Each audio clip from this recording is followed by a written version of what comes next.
Yan, nag-start na mag-iba ng kulay. Ginamitan pa naman ng kaldero. Ayun, may crack na siya. Ay, ako. Nagka-crack na siya. So, ito muna yung DIY natin. Mag-roast ng coffee bean. So, ito ay 200 gram. Arabica, Vietnam. So, yun. So, naka 6 minutes and 27 seconds tayo. So, yun, naka 8 minutes na tayo. So, yun. Grabe talaga. Usok ko. Malaking bagay yung electric pan natin.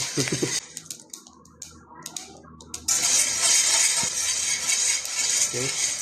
Naka 10 minutes na tayo. Okay na lang. Papatay na natin. Okay, good.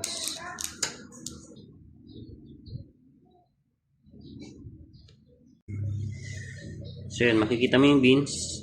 Yung flat surface niya is dark roast. And yung pabilog niya ay medium dark. So yan. Ito yung mga hindi nahalo. Pero sa mga hindi maarte, not bad. So yan.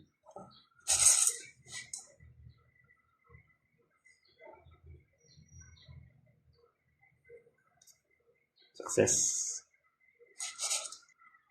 Caldero.